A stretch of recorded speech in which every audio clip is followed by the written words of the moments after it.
पूछ रही हैं, तो लालू जी के वो ऑर्डिनेंस फाड़ने का, लालू जी के बचाने के लिए जो ऑर्डिनेंस मनमोहन सिंह लाए थे, वो ऑर्डिनेंस को फाड़ने का राहुल गांधी का औचित्य क्या था? अगर उस दिन वो मोरालिटी थी तो आज नहीं है क्या? क्योंकि आप लगातार 3 चुनाव हार चुके हो। मोरालिटी के स्टैंडर्ड्स चुनाव के जय पराजय के साथ जुड़े नहीं है। मोरालिटी के स्टैंडर्ड्स सूर्य और चंद्र की तरह हमेशा अपनी जगह पे स्थिर रहने। तो क्या आप कह रहे हैं कि राहुल गांधी कॉम्प्रोमाइज हो गए हैं आरजेडी के लिए? नहीं, मुझे कहने की कहां जरूरत है। उनके 2 चीजों को वो कैसे जस्टिफाई करेंगे? मैंने तो आज पूछ लिया, आप इनका इंटरव्यू कर पूछ लो उनको। तो आपके जो एनडीए के जो पार्टीज हैं, क्या वो सब सहमत है इस बिल को लेकर? चंद्रबाबू नायडू, नीतीश कुमार सब सहमत है। सब आप पर इस मॉनसून सेशन में वो इतने आगे तो नहीं आए आपको डिफेंड करने के लिए, आप अकेले नजर आए। नहीं, आगे आने का मौका ही नहीं आया, बहस ही नहीं होने दी। जब जेपीसी होगी, जब बहस होगी और फिर पार्लियामेंट में बहस होगी तो सभी दल अपना अपना पक्ष रखेंगे। फिर आप पर पर्सनल अटैक हुआ, माइक हाथ में पकड़ा। देखिए, पार्लियामेंट किस तरह से चलनी चाहिए वो अकेला सत्ता पक्ष तय नहीं कर सकता।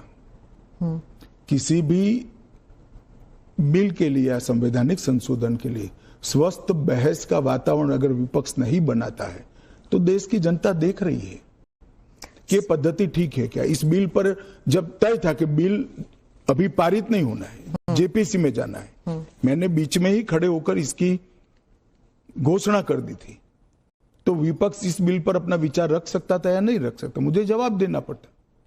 फिर तो बिल जाता जेपीसी में, उस दिन पास नहीं होना था।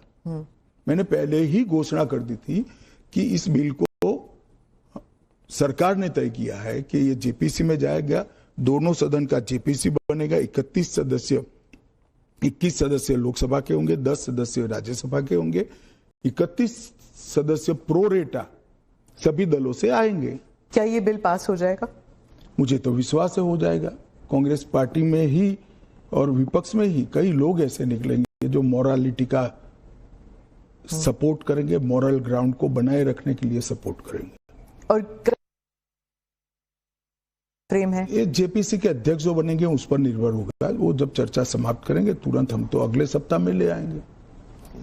ऑपोजिशन कहती है कि जो पार्लियामेंट के अंदर सीआईएसएफ को लगाया गया है, इसकी वजह से लेजिटिमेट प्रोटेस्ट नहीं हो पा रहे और वो फोर्सिबली लोगों को बाहर किया जाता है जब प्रोटेस्ट करते हैं, तो वेल ऑफ द हाउस से।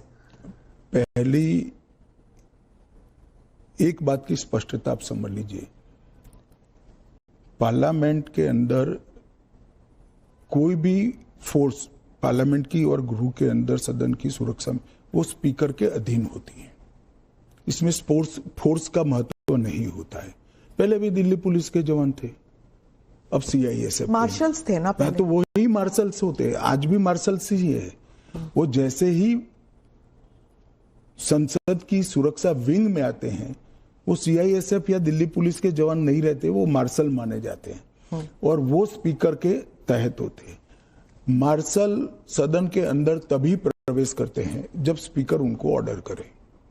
एक बात, ये जो बदलाव हुआ है वो एक बड़ी दुर्घटना हुई थी। कुछ वामपंथी लोगों ने संसद के अंदर स्प्रे किया था, कलर स्प्रे किया था।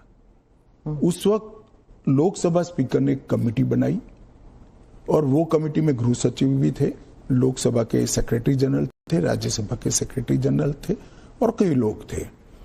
उन्होंने मिलकर ये तय किया कि किसी ने किसी एक सीएपीएफ ने स्पेशल संसद की सुरक्षा के लिए ट्रेनिंग किया हुआ एक दस्ता बनाया जाए, जो दस्ता संसद सभ्यों की गरिमा, पार्लियामेंट्री प्रोसीडिंग की गरिमा और संसद की सुरक्षा तीनों का समायोजन कर काम कर पाए। और तब यह तय हुआ कि सीआईएसएफ के